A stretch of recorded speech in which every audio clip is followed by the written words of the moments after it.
Dear students, welcome back to the grammar classes. मैं आपका इरशाद sir. आज हम ग्लोबल वार्मिंग का जो दूसरा पैराग्राफ यहाँ पे है, पेज नंबर 17 पे, यहाँ से हम स्टार्ट करेंगे। तो दूसरा पैरा जो है, इसकी लाइन नंबर 3 से हम स्टार्ट करेंगे, जहाँ पे लिखा है warming is expected to be the strongest. यही से हम स्टार्ट करेंगे। Warming is expected to be strongest in the Arctic and would be associated with continuing retreat of glaciers, permafrost and sea ice। तो इस सेंटेंस में narrator क्या बोल रहे हैं? जो ग्लोबल वार्मिंग है वो ज़्यादा एक्सपेक्ट की जा रही है, यानी कि जो ग्लोबल वार्मिंग है वो ज़्यादा कहाँ पे है? टू बी स्ट्रॉन्गेस्ट, सबसे ज़्यादा पाई जाती है इन द आर्कटिक रीजन। जो आर्कटिक रीजन मैंने कल आपको बताया था, जो हमारा नॉर्दर्न मोस्ट पार्ट है हमारी अर्थ का, जो आर्कटिक सर्कल के पास में है। तो वहाँ पे सबसे ज़्यादा ग्लोबल वार्मिंग हमें देखने को मिलती है। And would be associated with the continuing retreat of glaciers. तो इससे क्या होता है? जो ग्लोबल वार्मिंग है, तो इससे हमें बहुत सारे जो है दूसरे असरात जो है देखने को मिलते हैं। Continuing retreat of glaciers means जो ग्लेशियर्स है वो बार बार रिट्रीट हो रहे हैं। रिट्रीट का मतलब क्या है? वो बार बार जो है वो पिघल रहे हैं। और पर्माफ्रॉस्ट, पर्माफ्रॉस्ट का मतलब होता है कि ज़मीन जो है वो ज़मीन का हिस्सा जो तकरीबन 2 साल तक जो है वो बर्फ़ के ऊपर, बर्फ़ के नीचे जो है वो रहती है, उसी को हम बोलते हैं पर्माफ्रॉस्ट। तो ग्लोबल वार्मिंग की वजह से क्या होता है? वो वाला हिस्सा भी जो है वो भी पिघल जाता है। एंड सी आइस, और समंदरों में जो आइस है वो भी पिघलता है। क्यों पिघलता है? Only because of global warming. Other likely effects of the warming include more frequent occurrences of extreme weather events, including heat waves, droughts, and heavy rainfall। तो यहाँ पे राइटर क्या बता रहे हैं कि जो बाकी दूसरे जुड़े हुए जो असरात हमें देखने को मिलते हैं, अदर यानी कि दूसरे, लाइकली इफेक्ट्स यानी कि दूसरे जुड़े हुए असरात जो है ऑफ द वार्मिंग, यानी कि ग्लोबल वार्मिंग के जो दूसरे असरात जुड़े हुए हैं वो क्या है? वो है हमारे पास more frequent occurrences of extreme weather events. More frequent occurrences का मतलब है यानी कि ऐसे इवेंट्स जो बार बार होते हैं। यानी कि फ्रीक्वेंट ऑकरेंस का मतलब है the events that are happening regularly, या the events that are happening quite often. Of extreme weather events यानी कि बहुत सारे वेदर इवेंट्स जो है, यानी कि वो इसकी वजह से होते हैं। एक्सट्रीम एक्सट्रीम वेदर इवेंट्स यानी कि एक्सट्रीम वेदर इवेंट्स यानी कि जो हमारे पास वेदर इवेंट्स होते हैं वो भी ग्लोबल वार्मिंग की वजह से होते हैं। जैसे इंक्लूडिंग, इसमें क्या क्या आता है? Heat waves. हमें हीट वेव्स जो है देखने को मिलती है, किसकी वजह से? ग्लोबल वार्मिंग की वजह से। ड्रॉट्स, हमें ड्रॉट्स देखने को मिलते हैं। एंड हैवी रेनफॉल, और ज़्यादा रेनफॉल देखने को मिलता है, किसकी वजह से? ग्लोबल वार्मिंग की वजह से। स्पीशीज एक्सटिंक्शन, स्पीशीज क्या होता है? Group of organisms. तो एक्सटिंक्शन क्या मतलब होता है? एक्सटिंक्शन का मतलब होता है कि गायब हो जाना, यानी कि जो स्पीशीज है वो गायब होती है। क्यों? ड्यू टू शिफ्टिंग टेम्परेचर्स, क्योंकि जो हमारा टेम्परेचर है, जो दर्जा हरारत है, उसमें शिफ्ट हो रहा है। शिफ्ट हियर मीन्स चेंज, यानी कि उसमें तब्दीली आती है। And changes in agricultural yields, और जो हमारे एग्रीकल्चरल यील्ड्स है, एग्रीकल्चरल यील्ड्स का मतलब होता है जो हमारे पास क्रॉप्स वगैरह होती है, उसी की पैदावार, तो वो भी चेंज होती है। किसकी वजह से? ग्लोबल वार्मिंग की वजह से। आज अब हम इस पेज को टर्न करते हैं। नेक्स्ट साइड हमारे पास है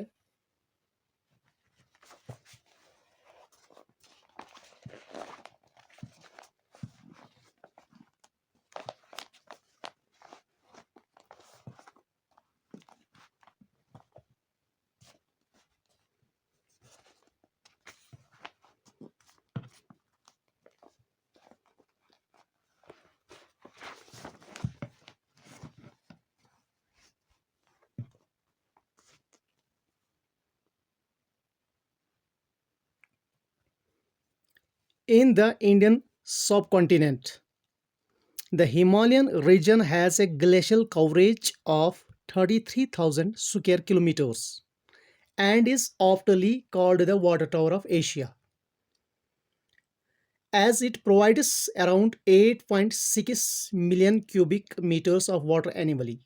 In the Indian subcontinent, हमारा जो इंडियन सब कॉन्टिनेंट है, अब इंडियन सब कॉन्टिनेंट क्या होता है?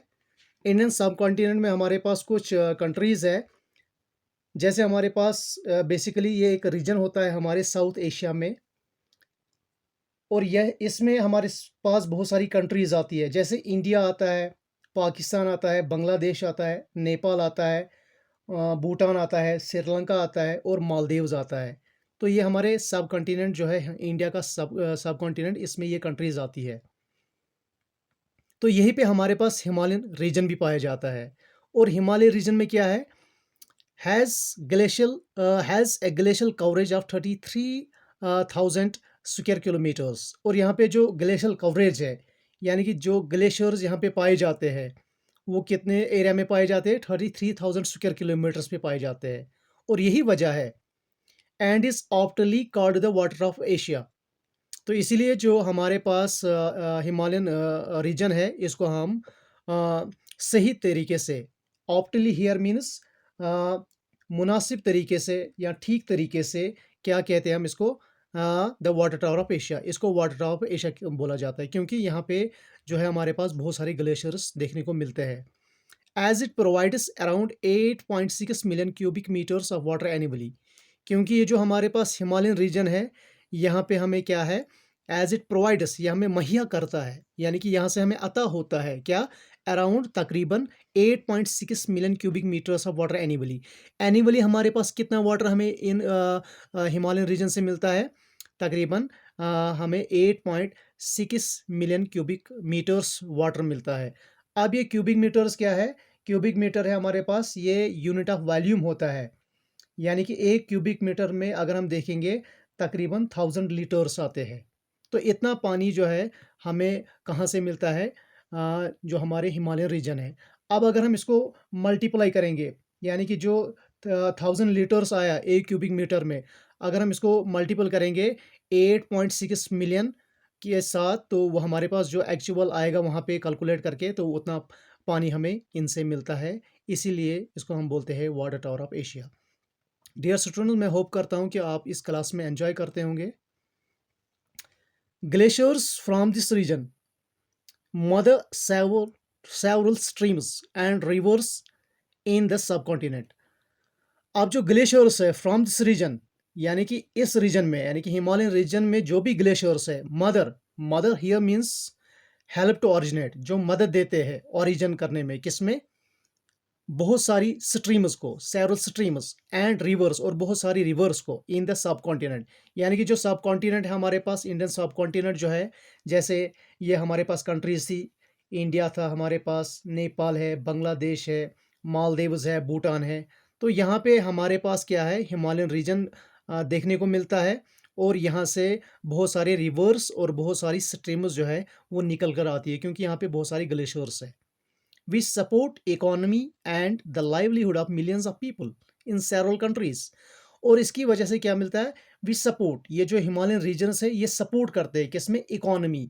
इकोनॉमी का मतलब क्या होता है? जो यहाँ की आमदनी होती है, जो यहाँ की मईशत होती है, उसमें ये मदद देते हैं, ये glacial regions, and the livelihood of millions of people. और जो बहुत सारे लोग हैं, लाखों के तादाद में जो लोग हैं, उनको लाइवलीहुड मिलता है, यानी उनको रोजी रोटी मिलती है। किन कंट्रीज़ में? इन सेवरल कंट्रीज़, बहुत सारे कंट्रीज़ में, लाइक चाइना। जैसे चाइना में लोगों को जो है उनको इकोनॉमी मिलती है, उनको लाइवलीहुड मिलता है। इंडिया में भी ऐसा ही देखने को मिलता है, पाकिस्तान में भी ऐसा ही देखने को मिलता है, एंड हमारे पास अफ़गानिस्तान है, नेपाल है, और उसके बाद लास्ट में हमारे पास है Bangladesh. But one unnatural phenomenon is set to change. लेकिन एक अननेचुरल फिनोमिनन है, यानी कि अननेचुरल फिनोमिनन का मतलब होता है that is not natural, but one unnatural phenomenon. लेकिन एक ऐसा अमल है, एक ऐसा काम है जो नेचुरल नहीं है, उसकी वजह से क्या हो रहा है? इस सेट टू चेंज, ये तब्दील कर रहा है the very lively lives of these people. और ये जो पीपल है यहाँ के जो लोग हैं उनकी लाइव्स चेंज हो रही है, उनकी ज़िंदगी तब्दील हो रही है। क्यों? इसी की वजह से, as well as the rest of the world. और इसी तरह से जो बाकी वर्ल्ड में हमारे पास कंट्रीज़ है और जो वहाँ के लोग हैं, उनके ऊपर भी ग्लोबल वार्मिंग की वजह से इफ़ेक्ट पड़ रहा है। Endangering their very existence. और इसकी वजह से एंडेंजरिंग, एंडेंजरिंग मीन्स खतरे में पड़ना। और उनकी जो एग्जिस्टेंस है, उनकी जो लाइफ है, वो खतरे में पड़ रही है। क्यों? ग्लोबल वार्मिंग की वजह से, क्योंकि उनको इकोनॉमी नहीं मिल रही है, उनको जो है लाइवलीहुड नहीं मिल रहा है। Humanity is about to face the most devastating catastrophe that has not been encountered since the Black Death. तो इसकी वजह से क्या हो रहा है? ह्यूमैनिटी, जो इंसानियत है, इज़ अबाउट टू फेस, इनको फेस करना पड़ेगा आने वाले टाइम में। क्या? द मोस्ट डेवास्टेटिंग कैटास्ट्रॉफी, यानी कि सबसे बड़ी आफत का सामना करना पड़ेगा। That has not been encountered since the Black Death. जब ब्लैक डेथ हुई थी, तो उसके बाद अगर हमें और किसी आफत का सामना करना पड़ा, वो हमें ग्लोबल वार्मिंग का जो है वो सामना करना पड़ा। क्योंकि ग्लोबल वार्मिंग जो है ये एक डेवास्टेटिंग कैटास्ट्रॉफी है ब्लैक डेथ के बाद। अब ब्लैक डेथ क्या है? ब्लैक डेथ में जो है यहाँ पे बहुत सारे लोगों की डेथ हुई थी, यानी कि लैक्स ऑफ डेथ्स हुई थी इसमें। और ये यूरोप में हुई थी Black Death. While people are still debating, लेकिन लोग जो है वो अभी भी जो है वो बहस कर रहे हैं whether global warming is in progress. क्या ग्लोबल वार्मिंग जो है वो अभी भी प्रोग्रेस में है? क्या ग्लोबल वार्मिंग वो चल रही है कि नहीं चल रही है? द जनरल कॉन्सेंसस, इसमें एक अहम जो है आम राय जो है, जनरल कॉन्सेंसस मीन्स आम राय जो है, एमंग मोस्ट साइंटिस्ट्स, जो बहुत सारे साइंटिस्ट्स हैं उनमें एक आम राय है, एंड रिसर्चर्स, और जो रिसर्चर्स है उनमें एक आम राय है, इज दैट वो ये है, ग्लोबल वार्मिंग हैज स्टार्टेड। और उनने इस राय पे पहुंचे हैं वो कि ग्लोबल वार्मिंग जो है वो स्टार्ट हो चुकी है and is going to increase. और ये जो ग्लोबल वार्मिंग है ये बढ़ती जाएगी एट एन अनकंट्रोलेबल रेट, यानी कि इस रेट से ग्लोबल वार्मिंग बढ़ेगी कि हम इसके ऊपर कंट्रोल नहीं कर पाएंगे in the very near future. यानी कि आने वाले कल में हम ग्लोबल वार्मिंग के ऊपर कोई भी कंट्रोल नहीं कर पाएंगे। 2 decades बैक, यानी कि 20 साल पहले, global warming was considered a western concept. Global warming क्या समझा जाता था? ये एक वेस्टर्न कंसेप्ट है।